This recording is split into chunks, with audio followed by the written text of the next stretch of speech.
తేనె చుక్కలు వాడి నాలుక మీద పడుతున్నాయండి.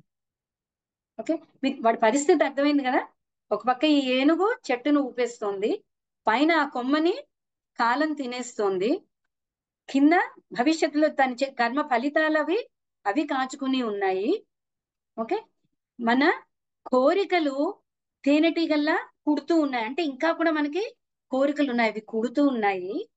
అప్పుడు కొన్ని కోరికలు తీరుతూ ఉంటాయి కదా, ఆ కోరికలు తీరడం అనేది ఆ తేనె చుక్కలు అన్నమాట. సో కొంచెం తేనె చుక్కలు రాగానంటే కొంచెం కోరికలు తీరంగానే అరే ఈ ప్రపంచం చాలా బాగుందే, స్వల్ప ఆనందం, అతి కొంచెం ఆనందం. యాక్చువల్లీ ఆ నిత్యానందంతో కంపేర్ చేసుకుంటే మనకు వచ్చిన సుఖం ఏంటి అంటే ఆ రెండు బొట్లు తేనె చుక్కలండి. దానికే మనం సంబరపడిపోతున్నాం. మహాభారతం ఇంకా ముందుకు వెళ్తుంది. ఇంత కష్టపడుతున్నాడే జీవుడు అని భగవంతుడు స్వయంగా వచ్చి చెయ్యందించిన మనం ఈ తేనె కోసం అని ఇంకొంచెం పడుతుందేమో, ఇంకొంచెం పడుతుందేమో, ఇన్ని కష్టాలు కూడా ఓర్చుకుని ఈ స్వల్ప ఆనందం కోసం మనం అసలు అటుపక్క మొహం కూడా తిప్పట్లేదు. సో ఎక్కడండి, ఎక్కడొస్తున్నాడు భగవంతుడు, మాకేం కనిపించట్లేదు. భగవంతుడు భక్తుల రూపంలో వస్తాడు, ఆచార్యుల రూపంలో వస్తాడు, భగవద్గీత రూపంలో వస్తాడు, మనకి చెప్తాడు. ఏది మనం అటు పక్కకి తిరిగితే కదా, అటు పక్కకి తిరిగితే పైకి లాగడానికి తేషామహం సముద్ధర్త మృత్యు సంసార సాగర, నేను ఆ సంసారం మృత్యు సంసారం నుంచి నేను పైకి లాగుతాను అని భగవంతుడు చెప్తున్నాడు. అయితే మనం అటు పక్కకి తిరగట్లేదు. ఇందులో మన తప్పేంటండి, మొత్తం మహామాయ కదా. అసలు మహామాయలోకి మనం ఎందుకు వచ్చాం, మనం అందుకనే ఫస్ట్ ఆ విషయం చూసాం. సో ఇది ప్రకృతి, జైల్ అనబడే ప్రకృతి అండి. ఓకే, సో అది ప్రకృతి గురించి. దీని గురించి ఎంతో, అంటే 2 చాప్టర్స్ ఆల్మోస్ట్ మనకి భగవద్గీతలో కృష్ణుడు మాట్లాడతాడు. ఓకే, నెక్స్ట్ కాలం. కాలం అనేది, కాలం గురించి కృష్ణుడు భగవద్గీతలో చెప్పాడండి. అంటే కాలోస్మ్యహం కాలోస్మి లోకక్షయకృత్ ప్రవృద్ధో లోకాన్ సమాహర్తుమిహ ప్రవృత్త ఋతే పిత్వాం న భవిష్యంతి సర్వే ఏవ స్థితా ప్రత్యనీకేషు యోధాః. నేనే మహాకాలాన్ని, సమస్త లోకాలని సర్వనాశనం, అంటే కాల ప్రవాహంలో సమస్తము కొట్టుకుపోయాయండి. మనం ఒక్కసారి మన చరిత్ర చూసుకుంటే మహామహారాజులు పేర్లు విన్నామే కానీ వాళ్ళెవ్వరూ కూడా లేరు. కాల ప్రవాహంలో అందరూ కూడా వెళ్ళిపోయారు. అలెగ్జాండర్ అన్నాం, అలెగ్జాండర్ ది గ్రేట్ అన్నాం. ఓకే, ఎంతెంతో ఉమ్, ఏమన్నా అక్బర్ అన్నాం, బార్బర్ అన్నాం, లేదా ఆ మన ఏమనుకుంటాం, మన రాజులు అనండి. ఓకే, అంబరీషుడు అనండి, ఏ రాజులైనా సరే సమస్తము అందరూ కూడా ఇప్పుడు ఎవ్వరూ లేరు. కానీ అవంతా కూడా చరిత్రలో ఒకప్పుడు ఉన్నారు, ఒకప్పుడు లేరు. ఇంకొకటి కాలంలో ఏంటి, ఈ కాలం యొక్క ప్రభావం వల్ల ప్రకృతిలో నిత్యము మార్పులు జరుగుతూనే ఉంటాయి. ఓకే, సో ఈ మార్పులు నిన్న మనం చూసాం, 6 మార్పులు: పుట్టడం, పెరగడం, స్థితి, మళ్ళీ ఉత్పత్తి చేయడం, క్షీణించడం, మృత్యువు. ఇవన్నీ కూడా ఎక్కడ జరుగుతున్నాయి, కాల ప్రభావం వల్ల జరుగుతున్నాయి. సో ఫైనల్లీ ఇది యాక్చువల్లీ కాల రూపం అనేది భగవంతుడు 11వ రూపంలో విశ్వరూప సందర్శనంలో ముందు ఫస్ట్ విశ్వరూపం అంతా చూపిస్తాడండి. మొత్తం విశ్వమంతా తనే ఉన్నాను. ఆ తర్వాత ఈ కాల రూపం అనేది కూడా చూస్తాడు. ఇక్కడే అర్జునుడు చూస్తాడు, యుద్ధంలో ఎవరెవరు మరణిస్తారో అందరినీ కూడా చూపించేశాడు కృష్ణుడు. ఓకే, అంటే భవిష్యత్ ఎలా ఉంటుంది, సో ఆ కాలాన్ని నేనే అని కృష్ణుడు చెప్పాడు. ఓకే, ఇంకా 5వది కర్మ. ఇప్పటి వరకు చూసిన ఈ 4 కూడా శాశ్వతము. ఏ 4? ఈశ్వరుడు, జీవుడు, ప్రకృతి, కాలము. ఈ 4 కూడా నిత్యము. అయితే ఇంకొక టాపిక్ ఉంది, కర్మ. ఇదే అన్నిటికీ సుఖ దుఃఖాలు మొత్తానికి కారణం ఏంటి అంటే ఈ కర్మ అండి. ఓకే, సో ఇప్పుడు ఈ కర్మ గురించి చూద్దాం మనం. ఓకే, కర్మ డెఫినిషన్ ఏంటి ఒకసారి చూద్దాం అండి మనం. ఉం? త్రిగుణాల కలయికచే, త్రిగుణాలను చూసాం కదా, సత్వరజస్తమో గుణాలు. త్రిగుణాల యొక్క కలయికచే నిత్యమైన కాల నియంత్రణలో, కాలం యొక్క పర్యవేక్షణలో, దాని యొక్క నియంత్రణలో జీవుడి చేత ఆచరింపబడే పనులనే కర్మ అన్నారు. అంటే మనం కర్మ చేస్తున్నాం కానీ త్రిగుణాల కలయికచే, అంటే త్రిగుణాల వల్ల ఫలానా పనిని ఆ విధంగా చేస్తున్నాం కాలం యొక్క పర్యవేక్షణలో. ఓకే, ఈ కాలం ఎవరి పర్యవేక్షణలో ఉంది? భగవంతుడి పర్యవేక్షణలో ఉంది. త్రిగుణాలు ఎవరి పర్యవేక్షణలో ఉన్నాయి? భగవంతుడి పర్యవేక్షణలో ఉన్నాయి. సో మనం చేసే ఈ కర్మలనే, ఈ పనులనే కర్మలు అన్నారు. అయితే ఈ కర్మ సిద్ధాంతం ఏంటి? ప్రతి చర్యకు సమానమైన మరియు వ్యతిరేక ప్రతిచర్య ఉంటుంది. ప్రతి పనికి కూడా దాని యొక్క విత్తనం నాటాము అంటే ఇది చాలా గొప్ప ప్రకృతి అండి. విత్తనం నాటితే అందులో నుంచి ఒక చెట్టు వస్తుంది. మనం చూసాం కర్మ సిద్ధాంతంలో బీజము, కూటము, ఫలోన్ముఖము, దాని ప్రారబ్ధము, అప్రారబ్ధము, ఇవన్నీ కూడా అన్నాం. అప్రారబ్ధము తర్వాత ఫలోన్ముఖం అంటే ప్రారబ్ధం. మనం చేసిన కర్మ బీజంలా ఉంటుంది, తర్వాత కూటం అవుతుంది అంటే విత్తనం మొలకెత్తుతుంది, తర్వాత లైన్ లో ఉంటుంది. ముందు చేసినది ఆల్రెడీ మనం అనుభవిస్తూ ఉంటాం. సో ఈ కర్మ అంటే ఏంటా పని అంటే మనస వాచ కర్మ. మనస్సుతో చేసినా సరే, వాక్కుతో చేసినా సరే, కర్మ మనం చేసిన పనులైనా సరే, అంటే భౌతికంగా చేసిన పనులైనా సరే, ప్రతి దానికి మనమే బాధ్యులం. ఓకే, ఈ త్రిగుణాలు అన్నాం కదండి, త్రిగుణాల కలయిక అంటే త్రిగుణాల వల్ల మనం ఒక పనిని చేస్తూ ఉంటాం. అంటే ఎందుకు అందరూ మంచి పని చేయట్లేదు, కొంతమంది ఎందుకు చెడ్డ పని చేస్తున్నారు అంటే ప్రతి ఒక్కరు కూడా ఈ త్రిగుణాల వల్ల ఆ డెసిషన్ తీసుకోవడం అనేది జరుగుతుంది. ఓకే, త్రిగుణాలకి మీ అందరికీ తెలిసిన కథ అండి. త్రిగుణాలకి ఈ కథకి మీకు తెలుసా లేదా తెలియదు. ఒక టోపీలు అమ్ముకునేవాడు వెళ్ళాడు, చెట్టు కింద కూర్చున్నాడు, నిద్రపోయాడు. అలసట పొంది నిద్రపోయాడు. నిద్రపోయి లేచి చూసేటప్పటికి బుట్టంతా కూడా ఖాళీగా ఉంది. అన్ని కోతులు ఏమయ్యాయి? టోపీలు పెట్టేసుకుని ఉన్నాయి. ఓకే, వాడు కనుక తమో గుణంలో కనుక ఉంటే వాడు ఏం చేస్తాడో తెలుసా అండి? అయ్యో పోయిందే. తమో గుణం ఎప్పుడు కూడా దుఃఖము, శోకము. ఓకే, వాడికి బుర్ర అనేది పనిచేయదు, మెదడు పనిచేయదు, జ్ఞానం ఉండదు, అజ్ఞానంతో ఉంటాడు. దాంతో ఏమవుతుంది? అజ్ఞానం దుఃఖ కారణం అని ఇదివరకు చూసాం కదా. అజ్ఞానం వల్ల వాడు వెంటనే దుఃఖంలోకి వెళ్ళిపోతాడు. ఇది తమో గుణం యొక్క లక్షణం. రజోగుణం అనుకోండి, వెంటనే వాడికి కోపం వస్తుంది. ఇంత ధైర్యం, నేను పడుకుంటే మీరు కోతులు నాకు తీసుకుంటారా అని ఒక రాయి పెట్టి కొడతాడు. కోపం కదా, రాయి పెట్టి కొడితే కోత ఊరుకుంటుందా? అది కూడా మీదకి దూకడానికి వస్తుంది. సో రజోగుణం ఎప్పుడు కూడా ప్యాషన్ అంటారు, ఆ కోరికల కోసం పరిగెట్టడం. ఓకే, దానికోసం ఎంతైనా శ్రమించడం. ఎంతవరకు అంటే ఆ కోరిక తీరకపోతే కోపం వస్తుంది. కోపం వస్తే ఇంకా ఏంటి, మనకి భ్రమలోకి వెళ్ళిపోతాం.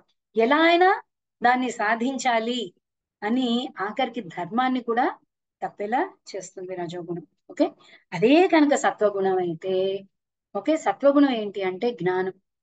జ్ఞానం వల్ల ప్రశాంతంగా ఆలోచించడం అవుతుంది. మనకి ఈ కథ తెలుసు. వాడు ఏం చేస్తాడు? ఆలోచించాడు, ఏం చేస్తే ఈ దుఃఖం నుంచి నేను బయటపడగలను. సో వెంటనే ఆలోచించాడు. సరే అయితే ఏం చేశాడు? వాడి టోపీ తీసి కిందకి వేశాడు. ముందు చేశాడు యాక్షన్, ఏం చేస్తే కోతులు అవే చేస్తున్నాయి. సో వాడు కింద పడేశాడు, కోతులు కూడా కింద పడేసాయి, అన్ని తీసుకుని చక్కగా వెళ్ళిపోయాడు. ఓకే, సో మనకి సత్వగుణం, రజోగుణం, తమోగుణం ఎక్కడి నుంచి వస్తున్నాయి?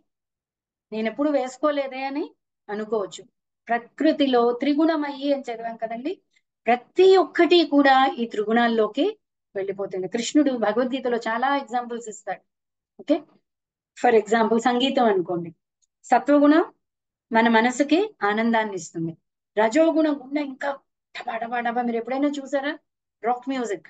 అది ఇంకా బుర్ర కూడా పని చేయనివ్వదు, గుండె బీపీ పెరిగిపోతుంది.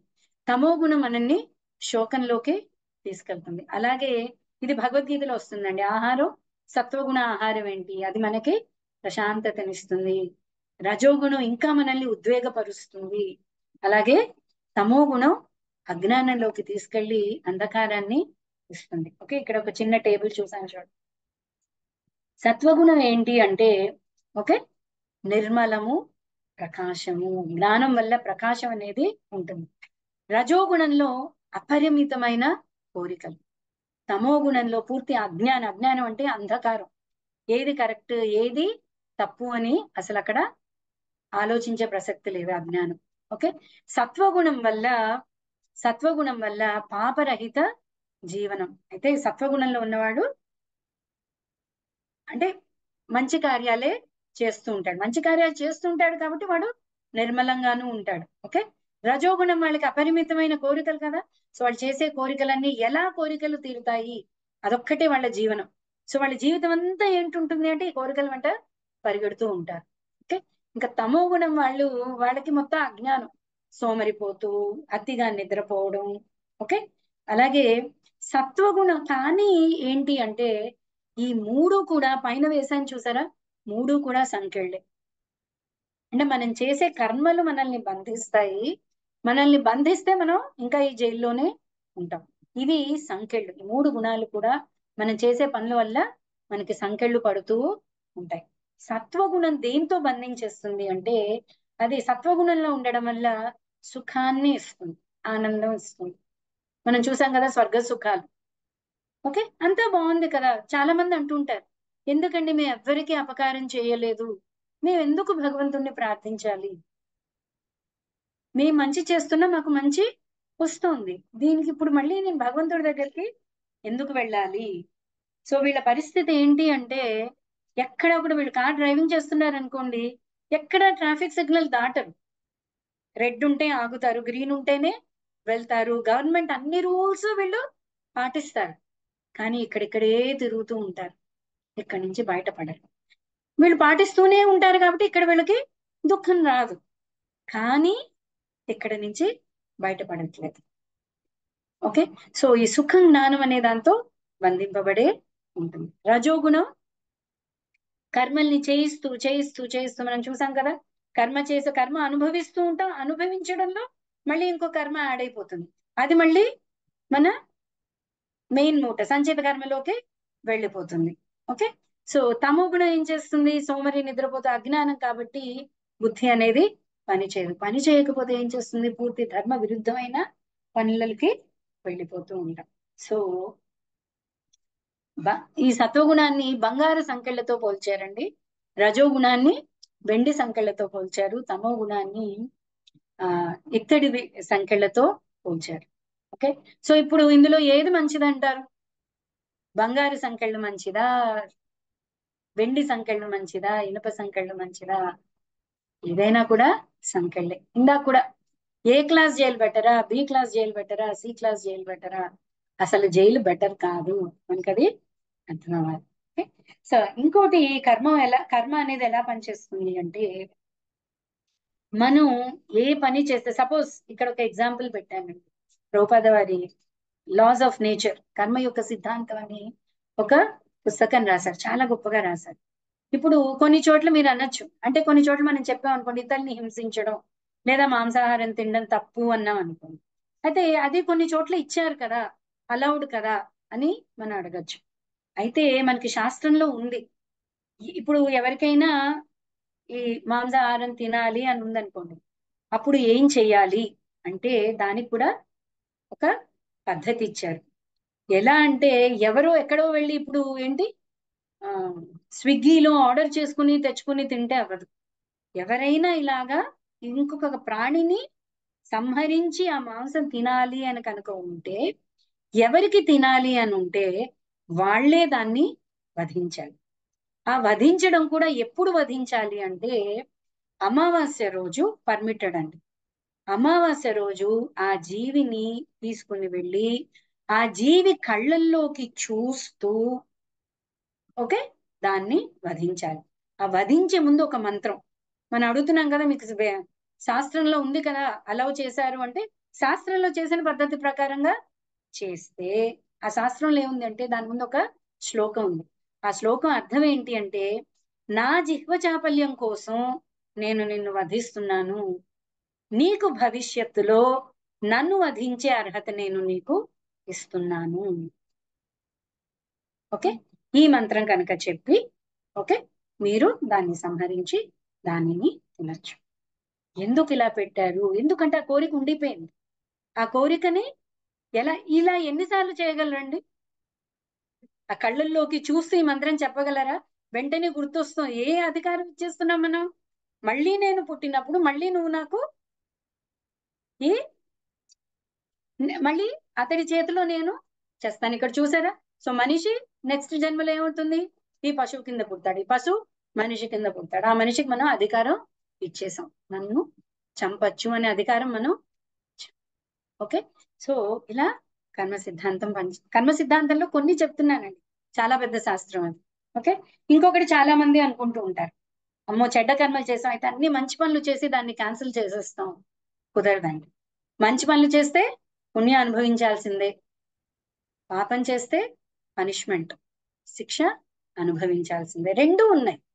ఎక్కువ పుణ్యం చేశాను కదా, కొంచెమే పాపం కదా అంటే ఎక్కువ మంచి పనులు చేశావు కాబట్టి ఎక్కువ పుణ్యం అనుభవించవచ్చు. కానీ అందుకనే మనం చాలాసార్లు చూస్తుంటాం, అన్నీ ఉంది, ఐశ్వర్యం ఉంది, యశస్సు ఉంది, కీర్తి ఉంది, సౌందర్యం ఉంది, కానీ వాడికి ఏదో కష్టం ఉండొచ్చు.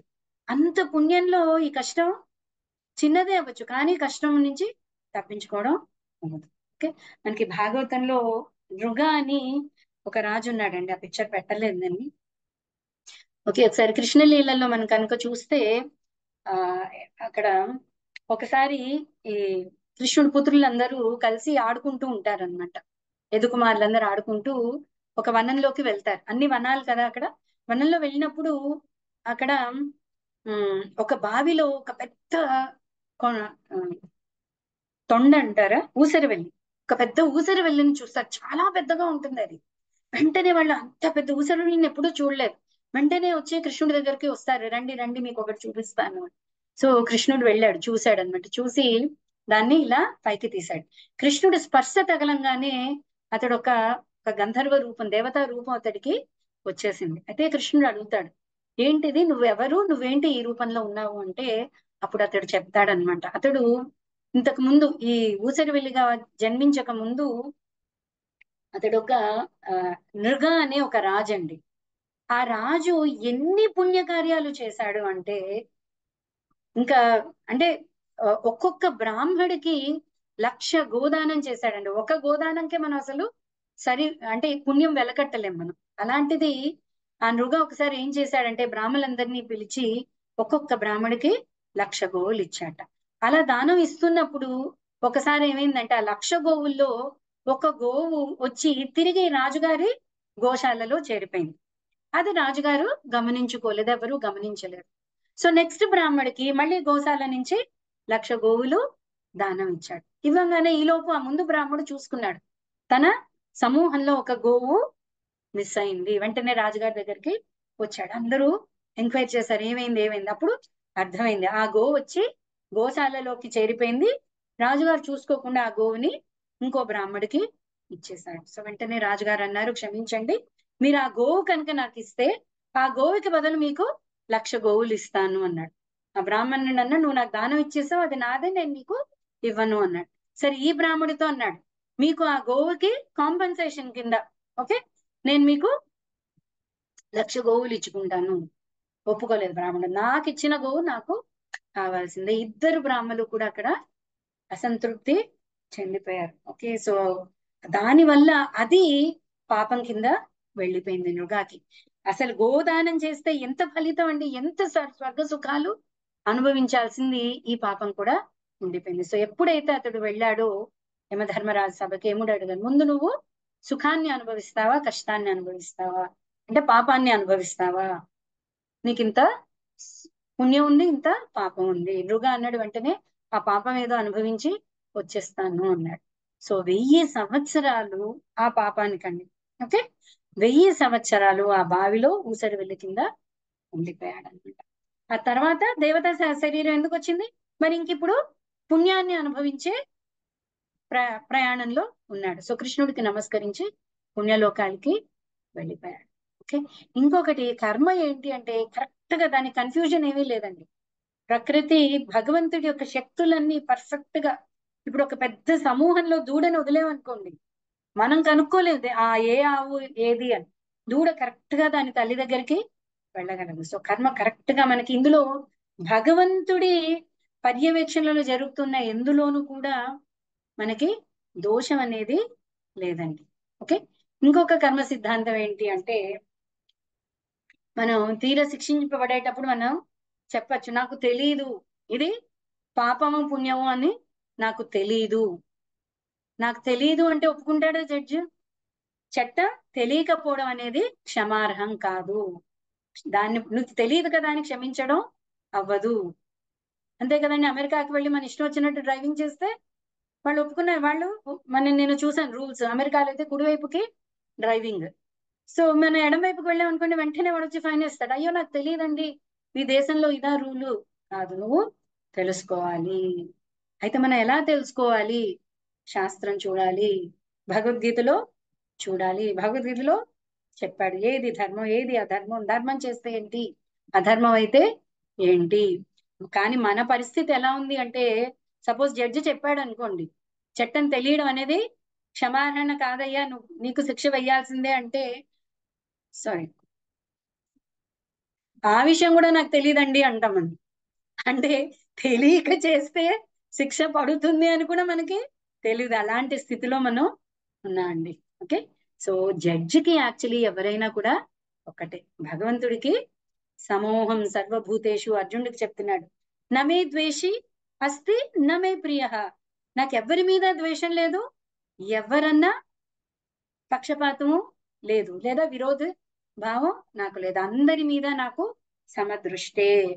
ఒక తండ్రికి అందరూ కూడా ఈక్వలేనండి. అక్కడ రెండు బాల్స్, రెండు సమమే. మంచివాడవచ్చు చెడ్డవాడవచ్చు, తల్లికి ప్రేమ తగ్గదు. అయితే చెడ్డవాడిని ఈ మంచివాడి స్థితికి తీసుకురావడం కోసమే ఈ ప్రయత్నం అంతా కూడా. ఓకే, సో ఏంటి, సో మనకి కొన్నిసార్లు అనిపించవచ్చు ఎక్కడ తేడా వస్తోంది మరి. సో భగవంతుడి తీర్పులో ఎట్టి కన్ఫ్యూజన్ అనేది కూడా లేదు. ఓకేనా అండి. దీన్ని ఇంకొంచెం మనం మళ్ళీ కూడా చూద్దాం. అయితే ఏవి మంచి పనులు, ఏవి చెడ్డ పనులు అంటే, మనకి శాస్త్రాల్లో చూస్తే మనకి ధర్మం, ధర్మానికి 4 పాదాలు అంటాం, విన్నావా మనం? సత్యం, శౌచం, దయ, తపస్సు. ఇవన్నీ కూడా మనల్ని మనకి మంచి పనుల కింద లెక్క. దీనివల్ల మనకి సుఖం వస్తుంది, ఆనందం అనేది వస్తుంది.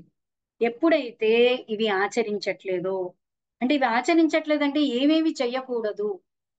ఓకే, సపోజ్ జూదం ఆడాం అనుకోండి, అంటే సత్యం అనే దాన్ని మనం తప్పాం, సత్యం అనే ఆ స్తంభాన్ని మనం విరగొట్టేసాం. ఓకే, అలాగే అక్రమ సంబంధం అంటే శౌచం అనేది పోయింది. అలాగే మాంసాహారం, మాంసాహారం వల్ల ఏమైంది, దయ అనేది పోయింది. మత్తు పానీయ పదార్థాలు తీసుకోవడం అనేది మన యొక్క తపస్సు, అంటే మన యొక్క తపస్సు అంటే ఏంటి, ఇంద్రియ నిగ్రహం, ఇది పోయింది. సో ఈ 4 కూడా ఏంటి, సత్ ఎప్పుడు కూడా ఈ 4 కూడా ఏంటయ్యాయి, సారీ, ఈ 4 ఆచరించవలసినవి. ఇందాక మీకు చూపించిన 4, జూదము, అక్రమ సంబంధము, మాంసాహారము, మత్తు పానీయ పదార్థం. ఈ 4 కానీ ఎట్టి పరిస్థితుల్లో మానవుడు చేయకూడదు. చేస్తే ధర్మం తప్పినట్టు. ధర్మం తప్పితే ఏమైపోయింది, పాపాల కిందకి వెళ్ళిపోయింది, దానికి శిక్ష అనుభవించే తీరాలి. Okay, next. ఓకే, ఇప్పుడు మన ముందు ప్రశ్న ఇంకా మనకు అలాగే ఉంది, మంచి వాళ్ళకి మంచి వాళ్ళకి కష్టం ఎందుకు వచ్చింది. ఓకే, దీనికి మీకు చిన్న ఎగ్జాంపుల్ చూపిస్తామండి. ఓకే, ఇక్కడ ఒక ట్యూబ్ ఉంది, ఈ ట్యూబ్ లో అందరు బాల్స్ వేస్తూ ఉన్నారు. అయితే ఈ బాల్ లో ప్రస్తుతం మీకు నాకు అర్థం అవ్వడం కోసం ఇక్కడ ట్రాన్స్పరెంట్ గా పెట్టాను, కానీ అది కనిపించట్లేదు అనుకోండి. ఓకే, నేను ఒక గ్రీన్ బాల్ వేసాను అనుకోండి, బయటకి బ్లూ బాల్ వస్తుంది. ఎలాగా, నేను మంచి పని చేశాను కానీ చెడ్డ ఫలితం ఎందుకు వస్తుంది? ఆల్రెడీ లోపల క్యూలో మనం ముందు వేసిన బాల్స్ అందులో ఉన్నాయి. మన ఏటీఎం సెంటర్కి వెళ్ళాం అనుకోండి, బయట నించున్నాం, మనం లేట్ గా వెళ్ళాం, బయట నించున్నాం. ఓకే, ఒకటి లోపలికి వెళ్ళడం చూస్తున్నాం, ఎవరు, ఒక బ్లూ షర్ట్ వాడు లోపలికి వెళ్తున్నాడు, లేదా రెడ్ షర్ట్ వాడు లోపలికి వెళ్తున్నాడు. మనం వెయిట్ చేసేటప్పటికి వైట్ షర్ట్ వాడు బయటకు వస్తున్నాడు. మనకు అర్థం కావట్లేదు ఏంటి, ఆల్రెడీ లోపల వైట్ షర్ట్ వాడు ఉన్నాడు. సో మనం చేసే కర్మలన్నీ కూడా ఒక ట్యాంక్ లోపలికి వెళ్తున్నాయి. ఓకే, ప్రతి ఒక్కటి కొన్ని వెంటనే మనకి రియాక్షన్ వస్తుంది. ఇప్పుడు ఒకరిని కొట్టాను అనుకో, తిరిగి నన్ను కొడతాడు. కొన్ని వెంటనే రియాక్షన్ వస్తుంది. మీకు వాళ్ళ తాగుడు ఎగ్జాంపుల్ చెప్పాను గుర్తుందా? తాగితే వెంటనే మత్తు మైకం రావచ్చు, అది ఇమీడియట్ రియాక్షన్. కానీ లోపల అది శరీరానికి కొంచెం టైం పడుతుంది. ఓకే, దాని ఎఫెక్ట్ చూపించడానికి. సో ఈ లోపు మళ్ళీ ఇంకేవైనా కూడా ముందు చేసిన మంచి పనులు కూడా మనకి రావచ్చు. ఓకే, మనకి మహాభారతం నుంచి ఒక ఎగ్జాంపుల్ ఉంది. ధృతరాష్ట్రుడు కృష్ణుడిని అడుగుతున్నాడు, ఏంటి కృష్ణ, నాకి కర్మ 100 మంది పుత్రులు ఉన్నారు, 100 మంది పుత్రులు హతముందారు అంటే కృష్ణుడు చెప్తున్నాడు, 50 జన్మల క్రితం నువ్వు ఒక బోయవాడిగా ఉన్నప్పుడు ఒక పక్షుల జంటకి నువ్వు అన్యాయం చేసావు, వాటి కళ్ళని నువ్వు కొట్టావు, వాటిని అంధులు చేసేసి అక్కడ ఉన్న 100 గుడ్లని నువ్వు చంపేశావు, నువ్వు తీసేసుకున్నావు, నువ్వు వాటిని తినేసావు అన్నాడు. అయితే ధృతరాష్ట్రుడు అడుగుతున్నాడు, అప్పుడు చేసిన తప్పుకి 50 జన్మల తర్వాత ఇప్పుడేంటి కృష్ణ? కృష్ణుడు అంటున్నాను, నువ్వు అప్పుడు తప్పు చేసావు, ఈ శిక్ష నీ అకౌంట్ లోకి వెళ్ళిపోయింది. సో ఇప్పుడు నీకు పుత్రులు కలగాలి. నీకు పుత్రుడు కలగాలి అంటే నువ్వు ఏదో కర్మ వల్ల మానవ జన్మ వరకు వచ్చావు, కానీ నీకు ఇప్పుడు పుత్రుడు కలగాలి. పుత్రుడు 100 మంది పుత్రులు కలగడానికి, దానికి తగ్గ పుణ్యం నువ్వు సేకరించడానికి నీకు 50 జన్మలు పట్టింది. సో ఇప్పుడు ఆ 100 మంది పుత్రులు వచ్చాక ఆ పాపం అప్పుడు ఆ పైప్ లో నుంచి బయటకు వచ్చింది. సో దానివల్ల నువ్వు కోల్పోయావు. ఓకే, సో ఇప్పుడు మనకి అయితే మొత్తం కన్ఫ్యూజన్ ఉందా, క్లారిటీ ఉందా నాకు తెలియదు. అయితే మనం ఇప్పుడు ఏం చెయ్యాలి, మనం ఏ కర్మ చేస్తే ఎక్కడ ఇరుక్కుపోతాం, ఏమీ చేయకుండా ఉంటామా? కృష్ణుడు అది కూడా చెప్పాడు, నహి కశ్చిత్ క్షణమపి జాతు తిష్టతి అకర్మ కృత్. ఏ కర్మ చేయకుండా ఒక్క క్షణం కూడా ఎవడు ఉండడం సాధ్యం కాదు. మరి చేసే ఏ కర్మ చేస్తే ఏది మంచిదో తెలియదు, ఏది చెడ్డదో తెలియదు, అది పుణ్యంలోకి వెళ్తుందా తెలియదు, పాపంలోకి వెళ్తుందా తెలియదు. గోదానం చేస్తున్నాను అనుకుంటున్నాను, అందులో మళ్ళీ ఏదో పాపం చూపించారు. ఏం చెయ్యాలి అంటే 3 రకాల కర్మలు కృష్ణుడు భగవద్గీతలో చెప్పాడండి. కర్మ, వికర్మ, అకర్మ. ఓకే, కర్మ అంటే పుణ్యకార్యాలు, వికర్మ అంటే పాప కార్యాలు, ఇవి కాకుండా అకర్మ అని ఉందండి. సో పుణ్యకార్యాలు మనల్ని పుణ్యలోకాలతో బంధించేస్తుంది, సుఖ ఆనందం జ్ఞానంతో బంధిస్తుంది. పాప కార్యాలు మనల్ని అజ్ఞాన అంధకారంలోకి పడేసి నరకలోకాలకి తీసుకువెళ్తుంది. ఈ అకర్మ అనేది చేస్తే ఇటు పుణ్యము రాదు, పాపము రాదు. అంటే రెండిటి చేత కూడా మనం బంధింపబడం. ఏంటండి ఈ అకర్మ అంటే, ఇక్కడ చూసారా మీరు, కామ క్రోధ లోభ మోహ మదమాత్సర, ఇవన్నీ కూడా వికర్మలోకి వస్తాయి. ఎప్పుడైతే ఈ అనర్థాలు ఉన్నాయి, ఇవన్నీ మనం ఇదివరకు చూసాం, అందుకని ఉట్టి పేర్లు పెట్టాను.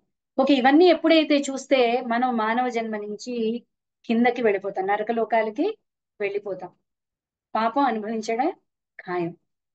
ఓకే, అలాగే సకామ కర్మలు చేసామంటే, దానాలు ధర్మాలు అవి చేసాము అంటే పుణ్యలోకాలకి వెళ్తాం. అకర్మ చేస్తే, అకర్మ అంటే ఏంటో ఇక్కడ మీకు రాసాను చూడండి, ఇంద్రియ నిగ్రహము, గురు పాదాశ్రయము, తపస్సు, శాస్త్ర పఠనము, ఆధ్యాత్మిక జీవనము, ఇవన్నీ అకర్మ కింద వస్తాయి. అకర్మ ఎప్పుడైతే చేస్తామో మనం భగవంతుడి దగ్గరికి చేరుకోగలుగుతాం. ఇంకా మనకి డీటెయిల్డ్ గా కావాలి అంటే అది మనం ఎల్లుండి మనం భగవద్గీతని ప్రాక్టికల్ గా అప్లై చేయడం, మొత్తం అకర్మ గురించి అండి. మనం చేసే ప్రతి కర్మని అకర్మ కిందకి తీసుకురావాలి, అంతేనండి. నిన్న ఒకళ్ళు అడిగారు, నా సాధన ఎంతవరకు వచ్చిందో ఎలా చెప్పగలరు? ఓకే, సో మనం ఇంకా ఈ భౌతిక లెవెల్లో మనం చేస్తున్నామా, మనం చేసే ఉద్దేశం మారుతుందా? ఎప్పుడు కూడా కర్మ సిద్ధాంతం ఇంకోటి ఏంటి అంటే, చేసిన కర్మ మనల్ని బంధించదు, ఏ ఉద్దేశంతో ఆ కర్మ చేస్తున్నాము అన్నదే మనల్ని బంధిస్తుంది. నేను మీకు మిలిటరీ వాడి ఎగ్జాంపుల్ ఇచ్చాను, గుర్తుందా అండి? మిలిటరీ వాడు యుద్ధంలో పక్క శత్రువుని పోరాడి అతన్ని సంహరించాడు అనుకోండి, ఇతడికి మెడల్ ఇవ్వబడుతుంది. ఇదే ఊరికి వచ్చి వెకేషన్ లో ఊరికి వచ్చి పక్కింటి వాడితో దెబ్బలాడి, నా దగ్గర తుపాకీ ఉంది కదా అని వాడిని చంపేసి వాడిని తీసుకెళ్లి జైల్లో పెడతారు. అక్కడ చేసింది అతడు వధించడమే, ఇక్కడ వధించడమే, కానీ అక్కడ మెడల్ ఇచ్చారు, ఇక్కడ శిక్ష వేశారు. ఓకే, సో కర్మ ఎప్పుడు బంధించదు, కర్మ చేసే ఉద్దేశం మనల్ని బంధిస్తుంది. పుణ్యకార్యాల్లో చేసినప్పుడు అంటే కర్మని కర్మ కింద చేయడం అనేది అకర్మ, అదేంటో మనం ఎల్లుండి చూస్తాం. పుణ్యం కోసం అని చేస్తే ఉద్దేశం ఏమైపోయింది, ఇందాక రాజుగారు ఏం చేశారు, ఉద్దేశం ఏంటి, పుణ్యం రావడం కోసం అతడు గోదానం చేశాడు. సో ఆ ఉద్దేశంలో దోషం వస్తే అది మళ్ళీ పాపం కింద వెళ్ళిపోతుంది. ఓకేనా? సో ఏ ఉద్దేశంతో మనం చేయాలి, ఏ ఉద్దేశంతో చేస్తే పాపము పుణ్యము రెండు అవ్వవు అన్నదే అకర్మ. ఆ అకర్మ మనకి భగవద్గీతలో కృష్ణుడు చెప్తాడండి. ఓకే, సో దీంతో మనం కర్మ గురించి కొంచెం కొంచెం కొంచెం తెలుసుకున్నాం. మీకు ఆన్సర్ వచ్చిందా? మంచి వాళ్ళకి ఎందుకు కష్టం వస్తుంది, లేదా చెడ్డ వాళ్ళకి సుఖం ఎందుకు వస్తుంది? మొత్తం ఆ పైపు గుర్తుపెట్టుకుంటే, క్యూ గుర్తుపెట్టుకుంటే మనకు అర్థం అవుతుంది. ముందు వచ్చిన వాడు ముందు. సో కొన్ని కేసులు అలా ఉంటాయి, కొన్ని వెంటనే వస్తాయి. మంచి వాళ్ళకి మంచి జరగడం కూడా చూస్తూ ఉంటాం. మంచి వాళ్ళకి చెడే జరుగుతోంది అని కాదు. అంటే ఏంటి, వాళ్ళ కర్మ లైన్ లో ముందు మంచి పనులకి కూడా వస్తూ ఉన్నాయి. ఓకేనా అండి? సో ఇప్పుడు ఇంకా మీ టైం అండి. ఏదైనా డౌట్స్ ఉన్నాయి అంటే మీరు అడగచ్చు.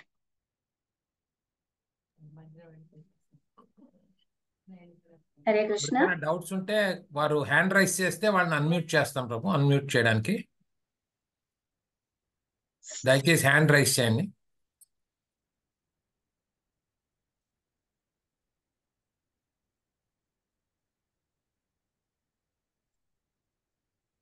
పూర్తిగా అర్థమైనా మనకి డౌట్స్ రావు, ఏమీ అర్థం కాకపోయినా డౌట్స్ రావు.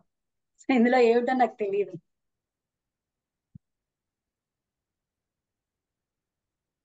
ఓకే అండి, హ్యాండ్ రైస్ చేయండి అందరూ. ఎవరు హ్యాండ్ రైస్ చేయడం వచ్చాయండి?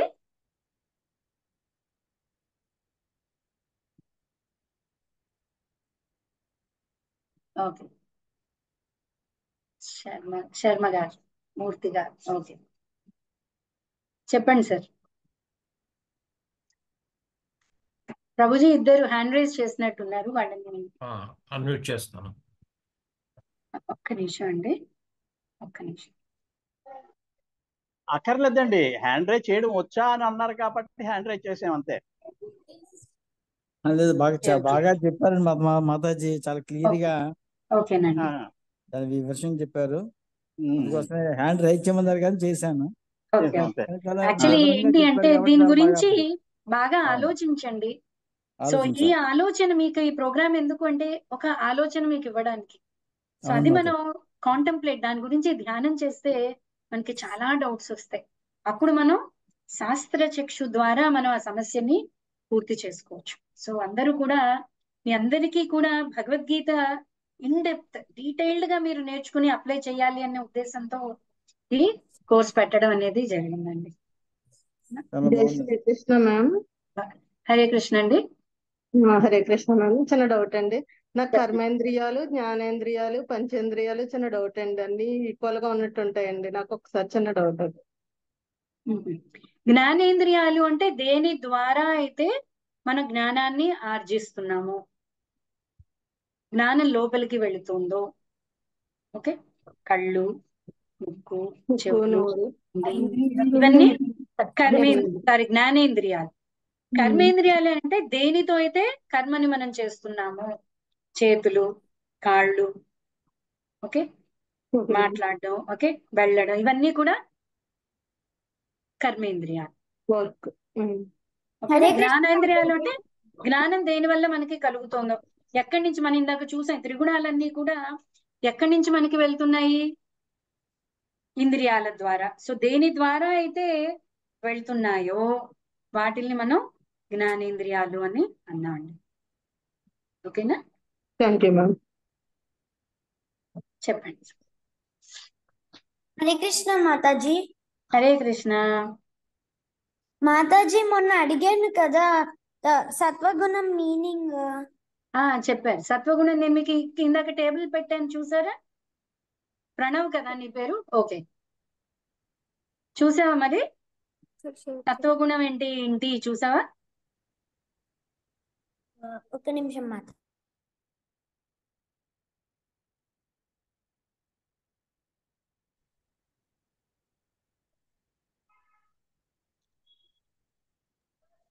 మాతాజీ, నేను అంటే ఒక ఫ్యూ మినిట్స్ బ్యాకే జాయిన్ అయ్యాను క్లాస్ మధ్యలో. యాక్చువల్లీ మేము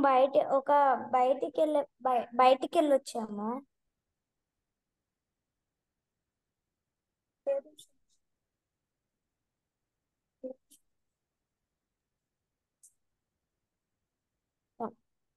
సత్వగుణం.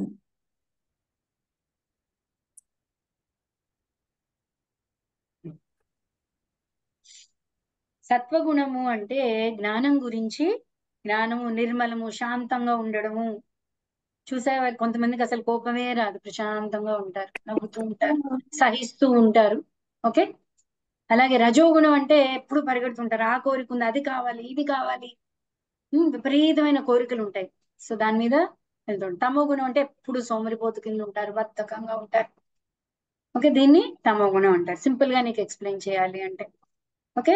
సాత్విక ఆహారం తీసుకుంటే నేను క్యాప్సల్ కథకి లేవా నువ్వు? టోపీని వాడి కథ చెప్పాను, లేవా నువ్వు అప్పుడు?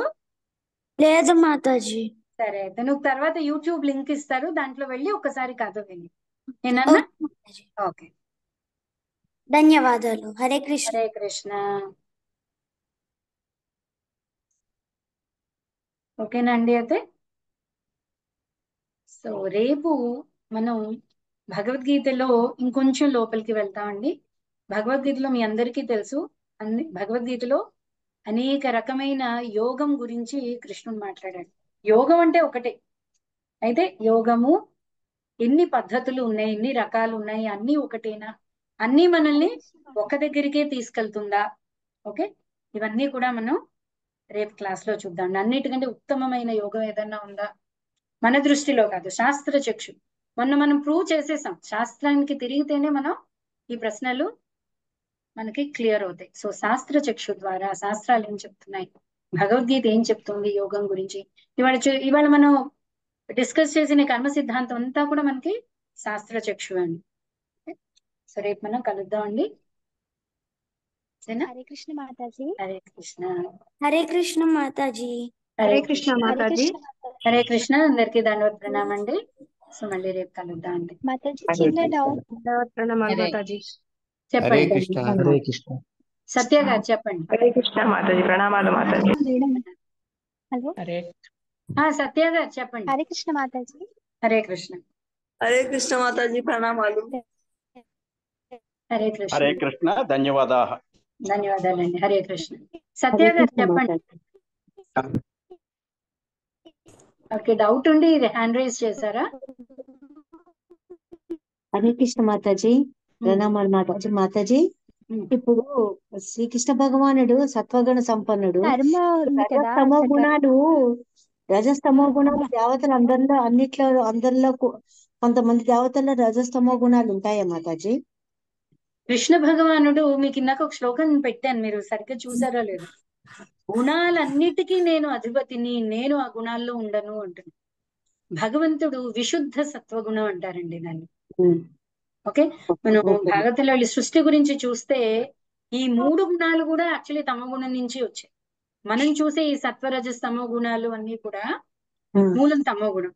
సో తమో సత్వం, తమో రజో, తమో అని మనకి సృష్టిలో వస్తుంది. ఓకే, భగవంతుడు గుణాతీతుడు. ఓకే, ఆ గుణాతీతుడిని మనం అర్థం చేసుకోవాలి అంటే కనీసం సత్వగుణంలోకి రావాలి. మనం కూడా కృష్ణుడు ఏమని చెప్తున్నాడు అంటే గుణాతీతుడు అవ్వు అర్జున. ఎందుకంటే సత్వగుణంలో ఉన్నా కూడా మనం చూసాం కదా, బంగారు సంకెళ్ళవి, భగవంతుడి దగ్గరికి వెళ్ళడం అవ్వదు. దాన్ని గుణాతీత, 3 గుణాలు, త్రిగుణాలని దాటి అని చెప్తున్నాడు. త్రిగుణాలను దాటేది విశుద్ధ సత్వం. అయితే సత్వగుణం విపరీతంగా ఉండి ప్రతి ఒక్కళ్ళలో ఈ 3 గుణాలు ఉంటాయండి. మనకి గుణత్రయ విభాగ యుగంలో కృష్ణుడు చెప్తాడు, ప్రతి ఒక్కళ్ళలో 3 గుణాలు ఉంటాయి. సత్వగుణం కనుక డామినేటింగ్ ఉంటే, ఎక్కువగా సత్వగుణం ఉంటాయి, లేదా పూర్తి సత్వగుణం ఉంటే వాళ్ళకి దేవతా శరీరాలు ఇవ్వబడతాయి. రజోగుణం ఉంటే మిశ్రమం, మానవ జన్మ లేదా అసుర జన్మ ఇవ్వబడుతుంది. తమో గుణం ఉంటే జంతు జన్మ ఇవ్వబడుతుంది. అంటే తమో గుణం ఎక్కువ ఉంటాయి, రజోగుణం ఎక్కువ ఉంటాయి, సత్వగుణం ఎక్కువ ఉంటాయి. మళ్ళీ ప్రతి ఒక్కళ్ళకి కూడా మళ్ళీ ఈ 3 గుణాలు పోటీ పడుతూ ఉంటాయి. హరే కృష్ణ మాతాజీ. ధన్యవాదాలు. హరే కృష్ణ మాతాజీ. హరే కృష్ణ. చెప్పండి మాతాజీ. మేము ఫైనాన్స్ ప్రాబ్లమ్స్ లో ఉన్నాం మాతాజీ. ఇప్పుడు మా హస్బెండ్ మామూలు ఊరు వెళ్తా ఉంటే ఎవరైనా అమౌంట్ అడగడానికి ఇంటికి అందుకు వస్తారు కదా, అప్పుడు వాళ్ళకి మా వారు వచ్చిన తర్వాత ఇస్తారు అంటే అది కర్మ అవుతుందా మాతాజీ నేను చెప్పడము? మీ ఉద్దేశం ఏంటి? ఆహా అంటే మా హస్బెండ్ వచ్చిన తర్వాత ఇస్తారు, ఈ పనులు అవ్వట్లేదు అని మనం చెప్తాం కదా మీరు వాళ్ళము. అది సత్యమే చెప్పారు కదా, దాని కర్మ ఎందుకు అవుతుంది? అంటే భయం కదా మాతాజీ, ఇప్పుడు కర్మలు అంటున్నారు కదా, అది ఏమన్నా నాకు తెలియదండి. మనం యాక్చువల్లీ ఆడవాళ్ళం, మన బిజినెస్ లో మాకు తెలియదండి అవన్నీ. మీరు అసత్యం అనుకోండి, అసత్యం అయితే దానికి ఖచ్చితంగా ఫలితం అదే ఉంది. అదే సత్యం నాకు అయితే తెలియదు. మీకు అదే అదే పుణ్యమే వస్తుంది. సత్యం అంటే నిజం చెప్పాలి అని నిజం చెప్పారు అనుకోండి, అది మిమ్మల్ని బంధించదు. అసత్యం అదే చెప్తే అది ఖచ్చితంగా బంధిస్తుంది. ఎందుకంటే ఆ విషయాలన్నీ మనకి ఇంట్లో వాళ్ళు చెప్పరు కదండి మనకి, అది అందుకని అది ఏం నాకు అవ్వదండి, తెలియదండి. దానికి అది సంబంధం నాకు లేదు. అది అది నాకు కొంచెం భయంగా ఉందమ్మా, మళ్ళీ కర్మలేమో అనేసి. యాక్చువల్లీ మనకు ఓకేనమ్మా. తెలియకుండా చాలా కర్మలు చేస్తుంటామండి. అదే చీమలు ఇవి అంటాం, కర్మ దోమలు అంటాం, ఇదంటాం అదంటాం, వాళ్ళతో ద్వేషం, అన్ని ఇది చాలా పెద్ద కాంప్లెక్స్. అకర్మ చేస్తే తప్ప ఇందులో నుంచి బయటపడలేము. ఓకే, సో అకర్మ, ప్రతి కర్మని అకర్మ కింద ఎలా చేయాలి అనేది భగవద్గీతలో ముఖ్య అంశం మనకి. ఇంతవరకు చేసిన కర్మలన్నీ పోగొట్టుకొని ఆ కర్మలోకి వెళ్ళాలంటారు, అంతే కదమ్మా? ముందు చేసిన కర్మలన్నీ ఎలా పోతాయి, అది అనంతం ఉంది ముక్త, కానీ అది అదే క్లియర్ అయితే గానీ ఇక్కడి నుంచి వెళ్ళడం అవ్వదు. కానీ ఎలా క్లియర్ చేయాలో సొల్యూషన్ కూడా కృష్ణుడు ఇస్తాడు మనకి, చాలా పెద్ద పెద్ద సులభమైన మార్గం చెప్తాడు. హరే కృష్ణ కృష్ణ కృష్ణ హరే హరే, హరే రామ రామ రామ హరే హరే. జపం చేస్తుండే కొద్దీ మనకి జ్ఞానం వస్తుంది. లోపల నుంచి కృష్ణుడు మనకి చెప్తాడు ఏం చెయ్యాలి. మా శుచహ, భయపడద్దు. మీరు ఇందాక భయం వచ్చింది అన్నారు, భయపడక్కర్లేదు. కృష్ణుడు చెప్పాడు నువ్వేమీ భయపడక్కర్లేదు. అర్జునుడికి చెప్తున్నాడు, అర్జున భయపడకు, నీ అన్నిటి పాపాల నుంచి నేను చూసుకుంటాను. ఓకేనా? అయితే ఏం చెయ్యాలి అనేది ముందు చెప్పాడు. అది మనం ఆ స్థితికి మనం రాగలగాలి. వస్తే మొత్తం కృష్ణుడు చూసుకుంటాడు. ఓకే అమ్మా, థ్యాంక్స్ అమ్మా. హరే కృష్ణ. ఓకే అండి, మళ్ళీ రేపు కలుద్దాం. వాంఛాకల్పతరుభ్యశ్చ కృపా సింధుభ్యేవ చ పతితానామ పావనేభ్యో వైష్ణవేభ్యో నమో నమః. అనంత కోటి వైష్ణవ వృంద की जय, श्रील प्रभुपाद की जय. हरे कृष्ण. హరే కృష్ణ హరే మాతాజీ. కృష్ణ. ప్రణామాలు కృష్ణ మాతాజీ. మాతాజీ, हरे దండవత్ कृष्ण, ప్రభుజీ, हरे कृष्ण, ధన్యవాదాలు. ప్రణామాలు మాతాజీ. హరే కృష్ణ. హరే కృష్ణ, ధన్యవాదాలు మాతాజీ. ప్రణామాలండి అందరికీ. హరే కృష్ణ మాతాజీ. హరే కృష్ణ మాతాజీ, ధన్యవాదాలు, ప్రణామాలు.